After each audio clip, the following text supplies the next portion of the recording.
Hi everyone. This is another Blake video in our series. We've done The Little Boy Lost and The Little Boy Found. So this one is just on one poem today, and it's on A Little Boy Lost, which is obviously a different poem from The Little Boy Lost. And as you can see on there, I've got Blake's artwork up there to just start us off. And I think all I'd like to do really in today's video is to go through the poem. We'll talk a little bit about kind of AO3 and AO5, but then we'll turn it into a 20-mark question where we're just analysing kind of the AO1 and AO2. So to get us started with A Little Boy Lost, I think it's probably breaking this poem down into three different sections and to think about how Blake kind of moves through the poem. So at the start of this poem, we've almost got a little poem in itself, and I think Blake does indicate that through the use of speech. So the first two stanzas of the poem are the words of The Little Boy Lost. And I think it's worth looking at the first two stanzas of this poem as, for me, some of Blake's most beautiful and simple writing. I think it's truly beautiful what Blake does here in these first two stanzas to give us this sense of a little boy lost. I really like the Chimney Sweeper, but I think this is even better than the Chimney Sweeper. I think it's doing the same sort of thing as the Chimney Sweeper, which we'll talk about. But I think these two stanzas are almost perfect as an evocation of this kind of child's voice. So you can see there in the yellow box that I've put here that the first two stanzas may be one of Blake's best embodiments of the wisdom of innocence. And maybe that's a way to talk about this, that the little boy lost in this poem begins with an embodiment of the wisdom of innocence. I've used Higgs there as my critic. The songs of innocence capture a sense of wide-eyed, open-hearted wonder, as yet undamaged by the realities of the world. So Higgs is talking about the songs of innocence there, and this is a song of experience. But in these first two stanzas, with their self-contained quotation marks, that is what I think exactly what we get. Higgs might as well be describing these two stanzas.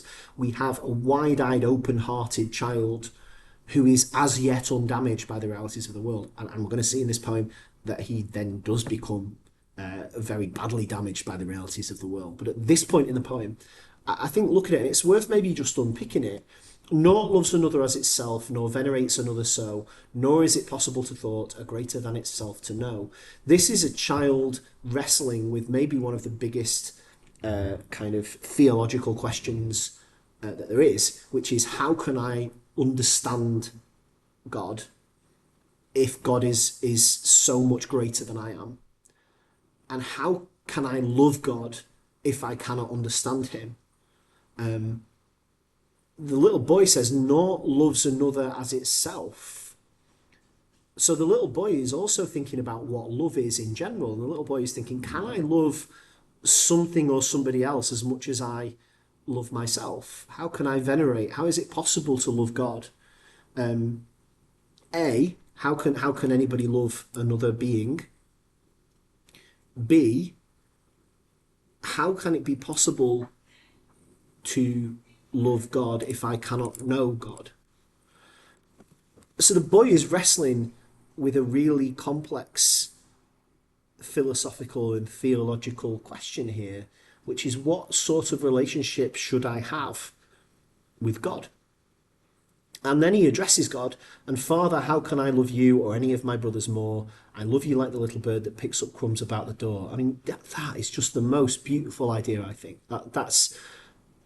That's Blake showing us the little boy coming to a conclusion of how to love God entirely by himself. So the little boy uses this metaphor, Blake uses this metaphor through the little boy, that okay, I think I understand how to love God. I can love God the way that a little bird loves its benefactor who's throwing crumbs. The little bird doesn't know the complexities of a human mind. The little bird doesn't know anything about the human being or why the crumbs are there or what the motivations of the crumb dropper are. But the little bird eats the crumbs and is grateful. And that is an analogy for how you might go about that impossible task of loving God. You accept that there is this more complex being and you are grateful for its bounty, I guess, to use a religious word. You're grateful for its generosity.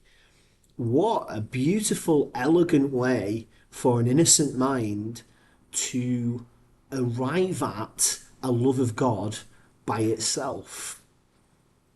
And I think there's no doubt here that Blake wants us to see this little boy as an embodiment of the wisdom of innocence. The little boy is wise in his innocence. The little boy solves the conundrum of how to love God entirely by himself without the help of anybody else. And it's that without the help of anybody else that is the little boy's undoing, because this is a song of experience. If this poem had ended here, it would have been another little song of innocence that would have gone in the first half, I would imagine. Let's go to AO3 and remind ourselves why this little boy is lost, because I think the title is deeply ironic, isn't it? This little boy is lost in the eyes of the church. Remember the lamb and the catechism. There's an example of the gospel catechism. Who is God? God is my creator, my king, and my judge. What is God's character? God is perfectly good, perfectly just. What is sin? Sin is disobeying God in any way. Are you a sinner? Yes, I am a sinner. Like, children were, I mean, in different words, there's lots of different versions of the catechism, but it's the same idea that children were made to remember the question and answer format, and that was their answer about how they should love God. So this little boy is not doing what he's supposed to do, is he? This little boy should not be asking questions like this, and he certainly should not be coming up with creative answers to those questions that go against the catechism, which tells him that he should fear God and that he should see himself as a sinner and a wicked rebel, and that he deserves God's just punishment. I think there's that kind of deep irony that Blake is employing here. And this poem, probably, you want to be using the word irony when you're talking about this poem, because Blake doesn't want you to follow the logic of the poem. Blake wants you to see the little boy's words as beautiful and holy and innocent, and he doesn't want you to follow the logic of the priest or the logic of the title, which, believes that this boy is lost and a sinner and wicked.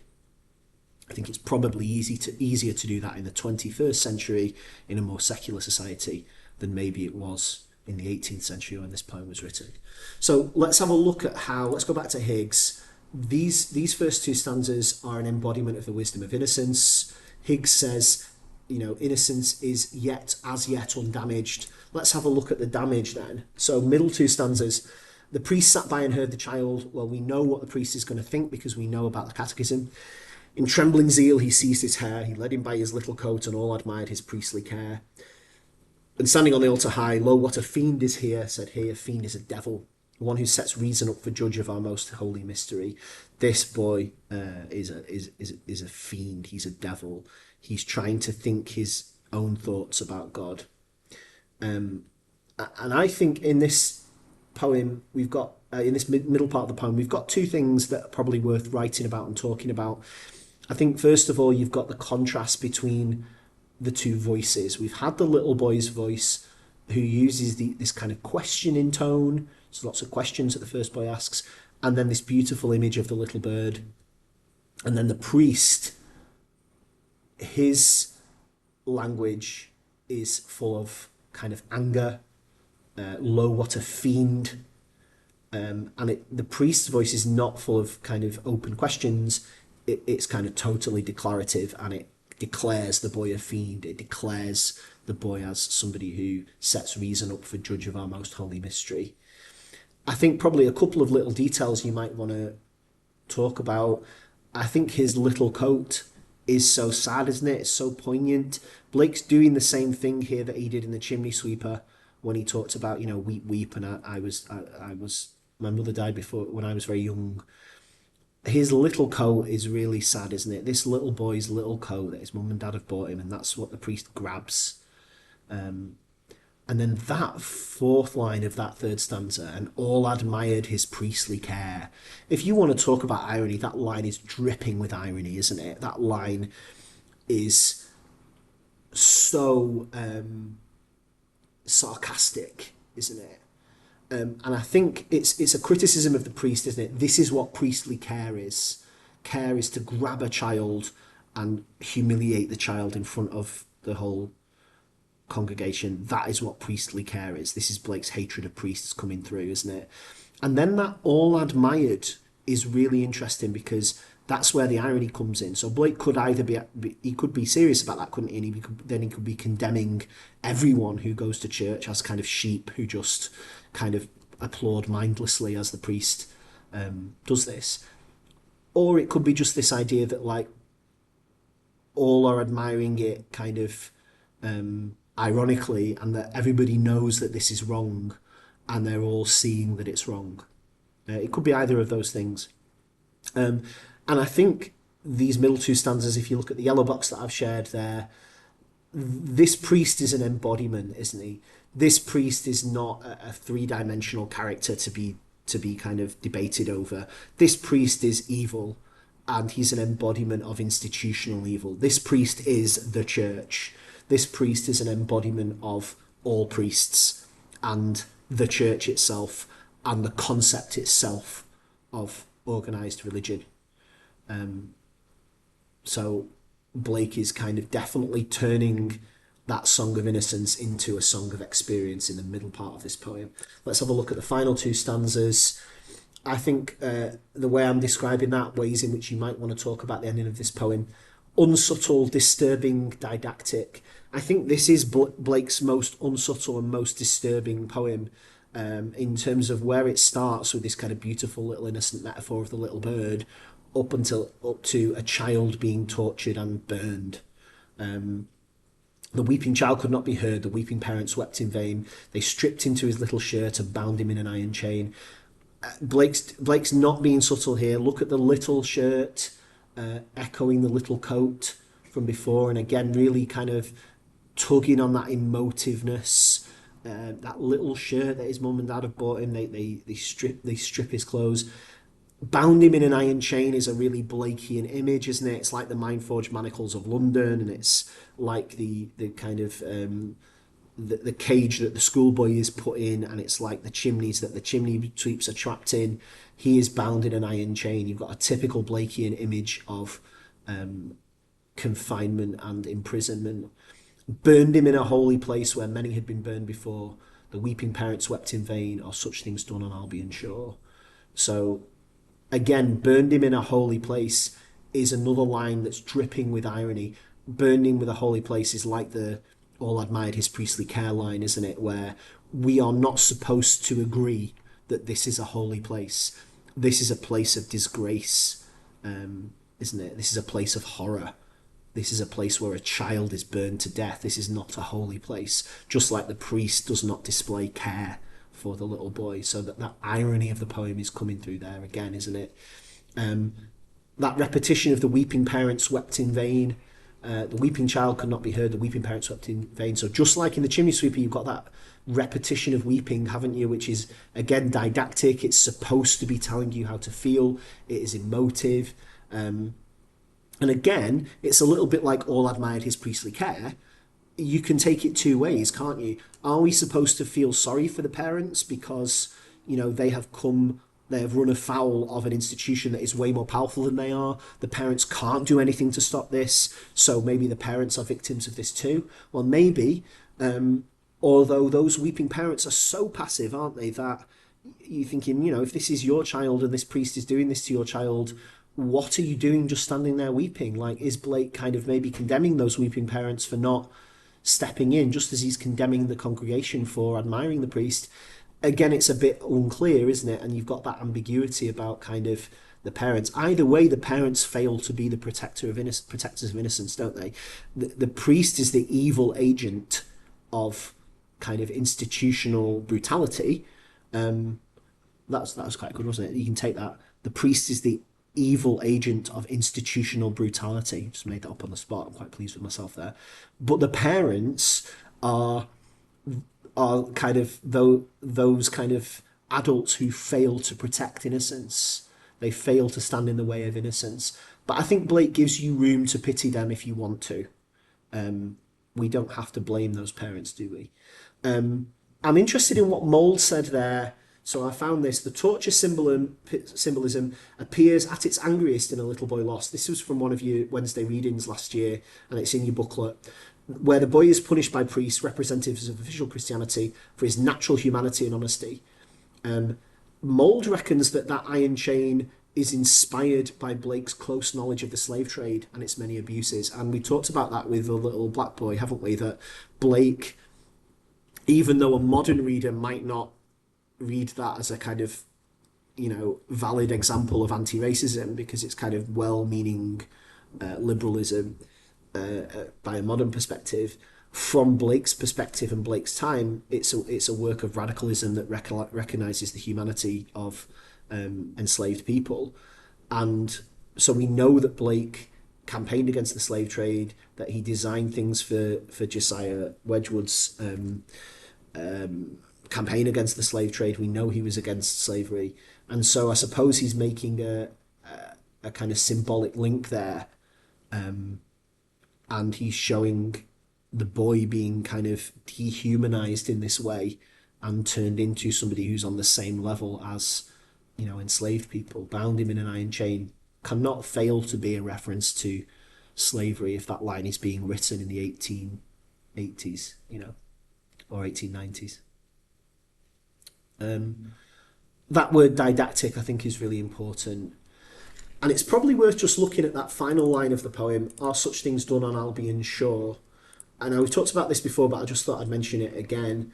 That final rhetorical question is probably what makes the poem didactic, isn't it? Because Blake turns to you and asks you if you are happy with this. Are such things done on Albion shore? Yes, they are. Look at AO3. Medieval and early modern Britain has a long history of executing people for heresy, going against the established church. There are definitely records of children being executed in this way in medieval and early modern Britain. So not quite in Blake's time. Children are not being executed and burned at the stake. Sorry, the light's just gone off. Children are not literally being executed and burned at the stake for heresy, but they have been probably within living memory of some people, and they have been for hundreds of years while Blake is writing. In Blake's time, this is interesting that I found, burning at the stake was seen as barbaric by many. It was on its way out, but it still happened. The last woman to be burned at the stake was in 1789, the year that Blake wrote the Songs of Innocence, the year of the French Revolution. The last woman to be burned at the stake. I think she was burned at the stake for fraud. It wasn't for heresy, but it was for making false coins, which seems unbelievable, doesn't it? And that was at Newgate Prison, near where Blake lived and worked. It was right near Blake's house, where Blake could have walked to it, that last burning of the stake. So it seems really likely that Blake would have encountered people being burnt at the stake, or he would have known that it was happening. It was abolished in 1790, so it had just been abolished probably as Blake was writing this poem. So when Blake asks, "Are such things done in Albion shore?" Yes, they are, and he's kind of saying they shouldn't be. That link to Albion shore, it's the only time in the Songs of Innocence and of Experience that Blake mentions Albion, but it's something that he writes about in lots of his other poetry. So Albion is an ancient Greek name for Britain. Blake often used that name Albion to describe Britain. Blake often rendered Albion as a giant sea god, because that was the original Greek myth, and he was kind of the founder of Britain in Greek myth. So Albion is a synonym for Britain here. So when Blake says Albion shore, he means Britain. But his deliberate choice of saying Albion shore instead of Britain is perhaps a deliberate rejection of Christianity, and it's an embracing of pre-Christian perspectives, isn't it? It's almost saying, look what Christianity did to this perfect country that was so great before Christianity got its claws in. This country is Albion. This country is not Britain with its Christian values. This country is Albion, the ancient Greek island that has existed long before Christianity even came to these shores. So he's almost presenting Christianity as a kind of interloper into the true Britain, which is a really interesting choice at the end of that poem, and again makes it didactic, doesn't it? That choice of calling it Albion is really important. I'm aware I'm running out of time a little bit, and I've tried my best to kind of keep these videos as short as I can. I just wanted to finish by giving you a bit of a writing task. So we've done some AO3 and some AO5, but let's just look at a 20-mark question. I've written an introduction, I've written a paragraph, and then I'm going to ask you to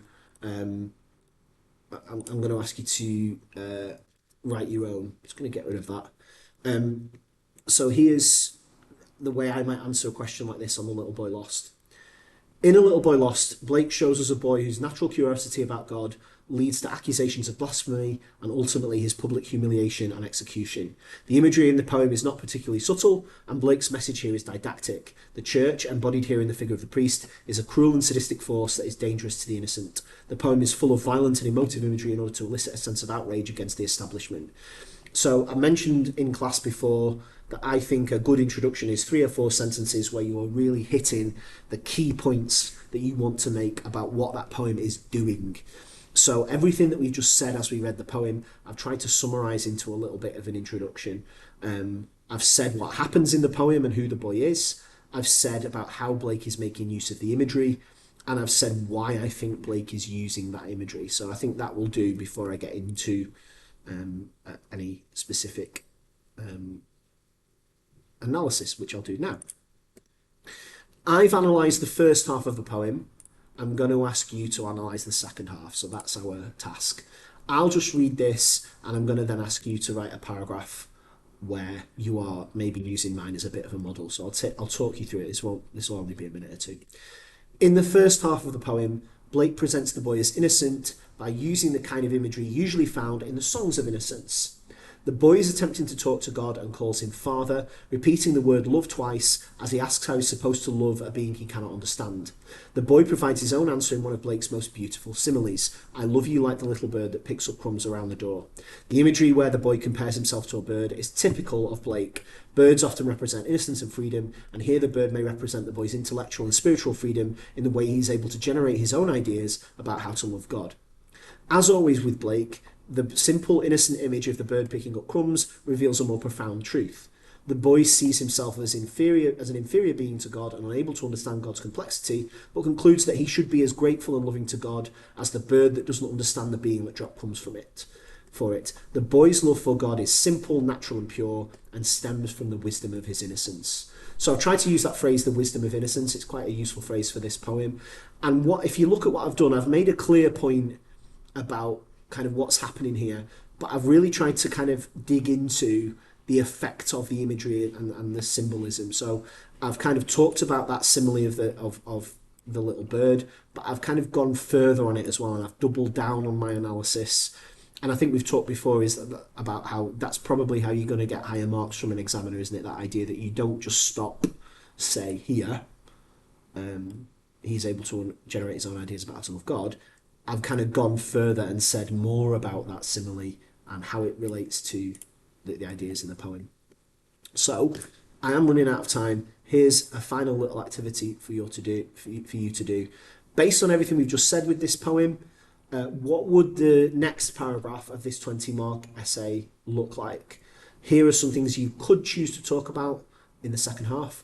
You could talk about the violent imagery. You could talk about the priest as an embodiment of the institution. You could talk about the behaviour of the parents and the kind of double meaning of that. You could talk about that direct address and rhetorical didactic message at the end. So that's your task, just to kind of finish that off. Hopefully that makes sense. As always, thank you for watching. Don't forget to like and subscribe. I'll see you soon.